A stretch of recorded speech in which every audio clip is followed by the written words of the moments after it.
Hello everyone, welcome to street zero.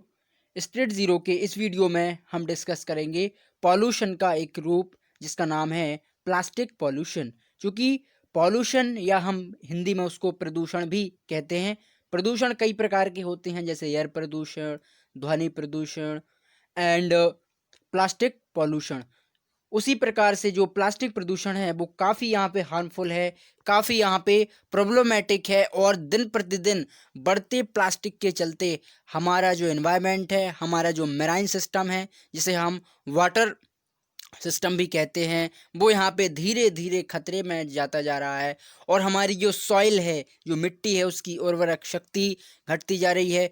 और ज़्यादा जो इसका इफेक्ट है वो हमारे एनवायरनमेंट पर पड़ता है, क्योंकि प्लास्टिक आप सभी जानते हैं कि एक प्लास्टिक की पॉलीथन या फिर कोई बॉटल जो है वो अगर ज़मीन पे ऐसी डली रहती है खाली, तो उसको मिट्टी में मिलने के लिए या उसको गलने के लिए काफ़ी यहाँ पे समय लगता है। कई साल यहाँ पे निकल जाते हैं उसको गलने और मिट्टी में मिलने के लिए। इसलिए प्लास्टिक जो है वो कई वर्षों तक, कई सालों तक पानी में या सड़कों पे या फिर समुद्र के किनारे ऐसा डला रहता है। जैसा कि आप इस इमेज में भी देख पा रहे होंगे, समुद्र के किनारे जितना प्लास्टिक डला है काफ़ी यहाँ पे हार्मफुल है, काफ़ी यहाँ पे पॉल्यूटेड है। और सबसे बड़ी जो प्रॉब्लम यहाँ क्रिएट होती है कि जो समुद्र के किनारे जो जीव हैं, जैसे आप यहाँ पे देख पा रहे होंगे, छोटे कोई बकरी है, कोई गाय है, इस तरीके के जीव यहाँ पे घूमते रहते हैं। वो इस प्लास्टिक को कंज्यूम करते हैं और उससे जो इनको नेगेटिव इफेक्ट होता है वो काफ़ी यहाँ पे प्रॉब्लमेटिक है। और जिससे इस प्लास्टिक को खाने से कई जीवों की यहाँ पे मौत भी हो जाती है, कई जीव इससे बहुत ज़्यादा परेशान भी हो जाते हैं।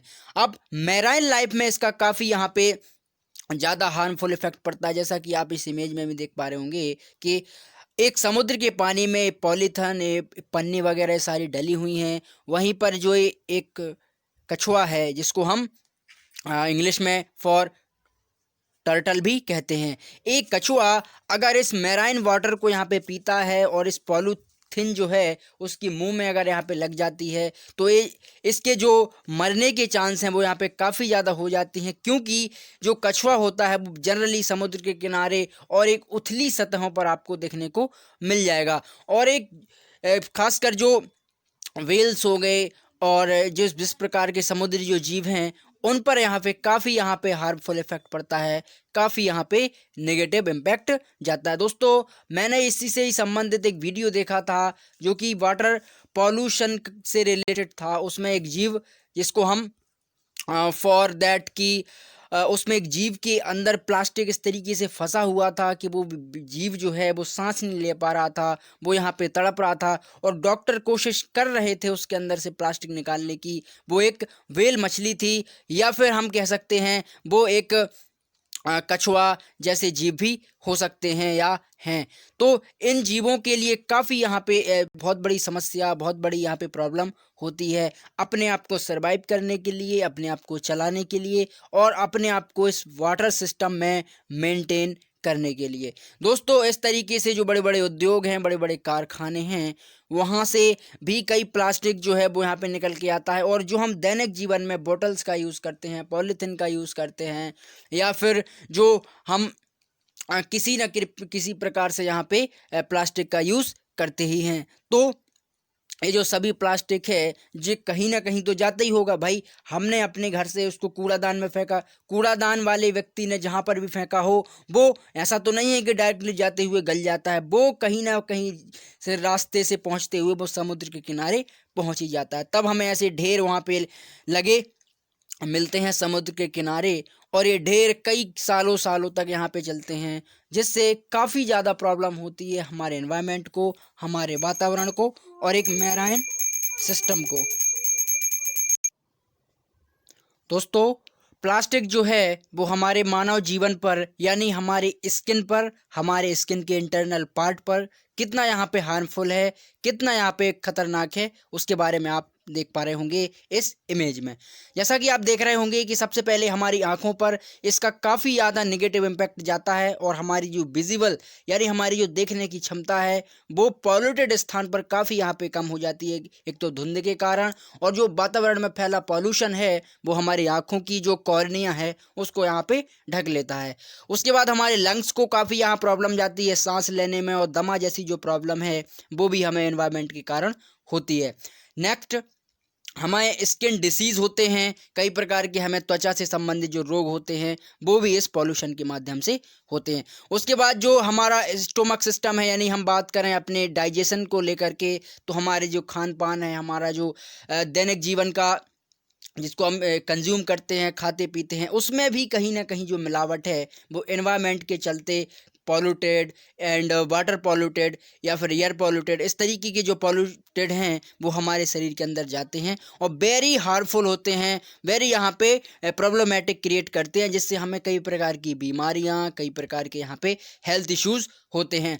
अब वाटर पॉल्यूशन का अगर हम देखें तो जनरली 3 प्रकार से इसका मेनली पॉल्यूशन देखा जाता है। पहला, जैसा कि मैंने आपको बताया था कि सॉइल में, यानी जो हमारी मिट्टी के अंदर जो कोई अगर प्लास्टिक जाता है तो उसकी जो उर्वरक शक्ति है वो यहाँ पे घट जाती है। नेक्स्ट, एयर पॉल्यूशन, क्योंकि अगर सपोज दैट एक प्लास्टिक का अगर हम एक सॉल्यूशन खोजें तो जनरली लोग बोलते हैं कि चलो उसको जला दो, जिससे हमारे वातावरण के अंदर जो प्लास्टिक है वो उसकी मात्रा कम हो जाएगी। लेकिन ऐसा नहीं है, आप प्लास्टिक को जलाते हो, प्लास्टिक का जो धुआं है वो वातावरण में फैलता है, जिससे काफ़ी यहाँ पे नेगेटिव इम्पैक्ट जाता है इन एयर पॉल्यूशन के ज़रिए।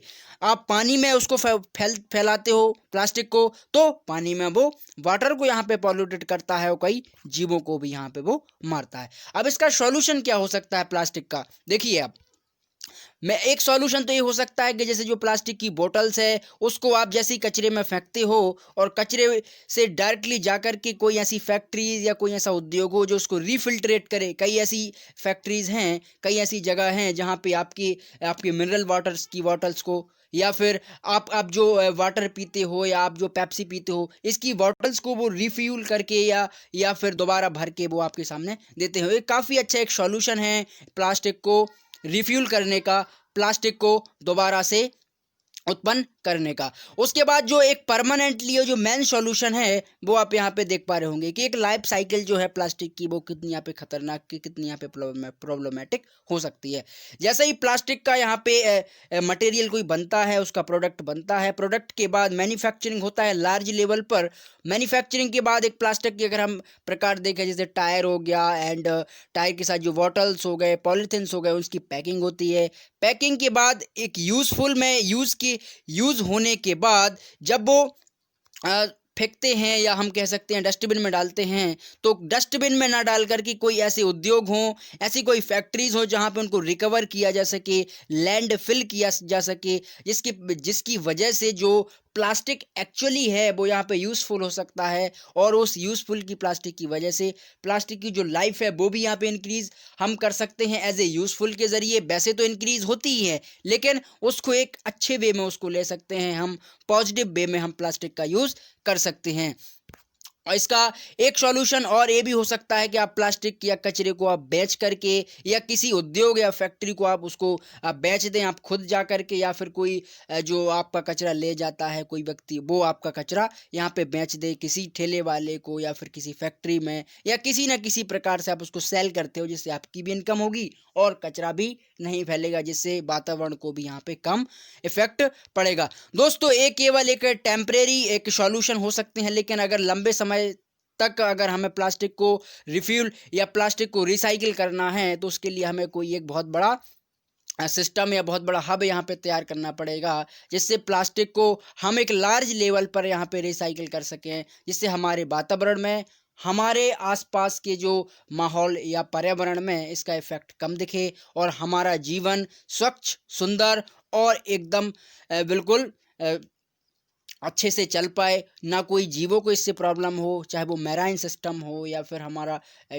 एयर सिस्टम हो या फिर सॉइल, जो हमारे मिट्टी में पलने वाले जो जीव हैं उनको भी यहाँ पे कम से कम इफेक्ट हो, कम से कम यहाँ पे हार्मफुल झेलना पड़े। तो आशा करता हूँ आप इसे प्लास्टिक जो पॉल्यूशन है उसके बारे में ज़रूर समझे होंगे, और अगर आपको वीडियो पसंद आया है तो चैनल को ज़रूर सब्सक्राइब करें, फ्रेंडों के साथ भी आप शेयर कर सकते हो। Thank you.